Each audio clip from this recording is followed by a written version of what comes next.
వే gold trusted gold buyers మీరు తాకట్టు పెట్టిన బంగారాన్ని విడిపించి ఈ రోజు ఉన్న మార్కెట్ ధరకు కొనబడను. ఈ నెల 23 నుంచి జింబాబ్వేతో జరగనున్న T20 సిరీస్ కు బీసీసీఐ భారత జట్టును ప్రకటించింది. పర్యటనలో భాగంగా జరగనున్న 3 మ్యాచ్ల T20 సిరీస్ కోసం సోమవారం రాత్రి బలమైనటువంటి భారత జట్టును అనౌన్స్ చేసింది. సీనియర్ సెలక్షన్ కమిటీ ఎంపిక చేసిన ఈ 15 మంది సభ్యుల జట్టుకు శ్రేయస్ అయ్యర్ కెప్టెన్ గా వ్యవహరించనుండగా తెలుగు యువ సంచలనం తిలక్ వర్మను వైస్ కెప్టెన్ గా నియమించారు. జూలై 23 నుండి జూలై 26 వరకు హరారే వేదికగా ఈ 3 T20 మ్యాచ్లు అయితే జరగనున్నాయి.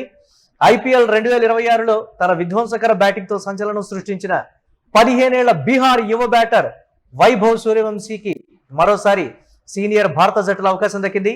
అతనితో పాటు దేశవాళీ క్రికెట్లో రాణించిన సూర్యాంశు హెగ్డే, హర్ష దూబే, ప్రిన్స్ యాదవ్లకు కూడా సెలెక్టర్లు మొగ్గు చూపారు. అయితే ఇంగ్లాండ్తో జరగబోయే వన్డే సిరీస్ జట్టులో ఒక మార్పు జరిగింది.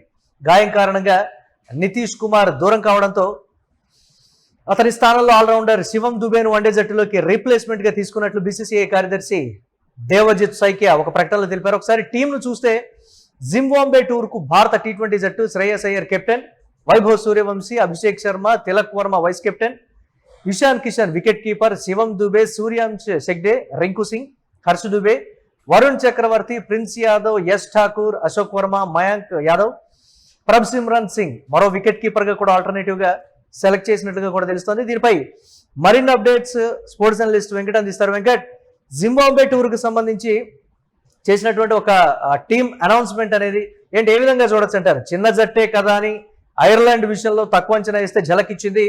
సో జింబాబ్వే కూడా తక్కువేమీ కాదు, మంచి పర్ఫార్మెన్స్ ఇచ్చేటువంటి టీం. సరైనటువంటి సమయంలో అద్భుతమైన ఆట తీరుతో ఎలాంటి గొప్ప టీంనైనా ఓవర్కమ్ చేసి గెలవగలిగినటువంటి capability, capacity, home ground advantage కూడా జింబాబ్వేకి ఉంది. ఏ విధంగా ఉండబోతుందంటారు?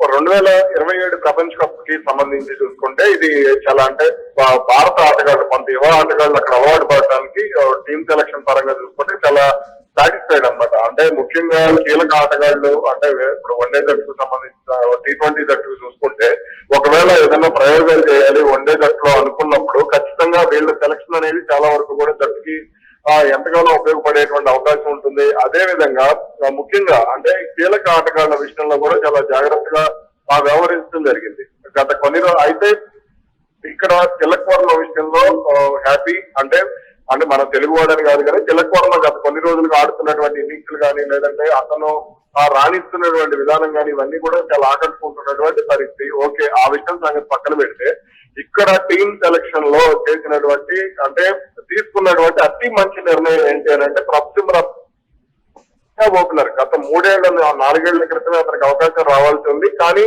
అతనికి ఇప్పుడు అవకాశం ఇవ్వడం అనేది చాలా మంచి నిర్ణయంగా చెప్పుకోవచ్చు. ఏది ఎలా ఉన్నప్పటికీ కూడా అంటే రోహిత్ శర్మ స్థానాన్ని భర్తీ చేయగలిగే క్యాపబిలిటీ ఉన్నటువంటి ఓపెనర్ అతను. ఆ విషయంలో నిజంగా టీమ్ ఎవరైతే సెలెక్టర్ ఉన్నారో వాళ్ళని ఖచ్చితంగా మనం మెచ్చుకోవచ్చు. ఆ విషయంలో అతను అంటే స్ట్రైక్ రొటేట్ చేయడమే కాకుండా హిట్టింగ్ సామర్థ్యం కూడా ఉన్నటువంటి అరుదైన ప్లేయర్. అతని టాలెంట్ ని గుర్తించడానికి టీమిండియాకి ఇన్నేళ్లు పట్టిందన్న టీమ్ సెలెక్టర్లకి ఇన్నేళ్లు పట్టింది కానీ అతను చాలా మంచి ప్లేయర్. ఇక వైభవ్ సూర్యవంశీ కానీ అలాగే ఇంకొక మంచి ప్లేయర్, ఇంకొక పేరు చెప్పాలి, యశ్ ఠాకూర్. నాకు ఇతని ఆట తీరు, ఇతను బౌలింగ్ పరంగా చూసుకుంటే మంచి పేస్, అతన్ని ఆ జాతీయ జట్టులో అంటే సీనియర్ జట్టులో వన్డే జట్టులో కానీ దీంట్లో కూడా టెస్ట్ లో కూడా తీసుకోగలిగేటువంటి సామర్థ్యం ఉన్నటువంటి బౌలర్ అతను. కాబట్టి అతని విషయంలో టీమిండియా ఆ టీం సెలెక్టర్లు చాలా మంచి నిర్ణయం తీసుకున్నారు. కాబట్టి ఇటువంటి ఆటగాళ్లకు అంటే వీళ్ళు మంచి ప్రదర్శన బట్టి తర్వాత తీసుకునేటువంటి అంటే తర్వాత జట్లు కూడా దాని 2027 ప్రపంచ కప్ కూడా జింబాబ్వేలో ఆడతారు.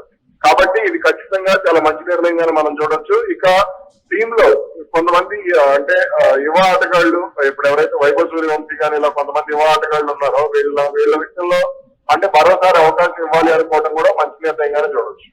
రైట్, అంటే మనం చూస్తున్నాం ఐర్లాండ్ విషయంలో చేసినటువంటి తప్పిదాలు కావచ్చు, ఈసారి జరగకుండా చూసుకోవాలి అన్నటువంటి ఒక తాపత్రయం కావచ్చు, ఇదంతా టీం దాంట్లో కనపడిందా అనేది కూడా వైభవ్ సూర్యవంశీకి మళ్ళీ ఛాన్స్ ఇవ్వడం కావచ్చు. అలాగే ఇంగ్లాండ్ టీముకు సంబంధించి కూడా ఇంగ్లాండ్ వన్డే టీముకు సంబంధించి కూడా ఒక అంశం, పర్టికులర్ గా శివం దుబేని నితీష్ కుమార్ రెడ్డి స్థానంలో తీసుకోవడం. అంటే వన్డేల్లో సరైనటువంటి ట్రాక్ రికార్డ్ కానీ ఆ స్థాయిలో నిలదొక్కుని ఆడగలిగినటువంటి క్యాపబిలిటీ కానీ శివం దుబేకి లేదు. మరి ఏంటి ఆ నితీష్ రెడ్డి స్థానాన్ని ఇటు బౌలింగ్ లో ఎలాగో ఫెయిల్యూర్ గా కనపడుతూ ఉంటాడు, సో బ్యాటింగ్ లో అడపదడప రాణిస్తూ ఉన్నటువంటి పరిస్థితి ఉంది. మరి ఏంటి ఆ వ్యూహాన్ని ఎలా చూడొచ్చు అంటారు? మా టీం మేనేజ్మెంట్ ఏ ఆలోచనతో శివం దుబేని ఇంగ్లాండ్ వన్డే టూర్ కి తీసుకుంది అని ఏం చెప్తారు మీరు? అసలు అంటే అతని కంటే కూడా సూర్యాంశ్ ఇంకా మంచి క్రికెటర్. సూర్యాంశ్ నే సెలెక్ట్ చేస్తుంటే బాగుండేది.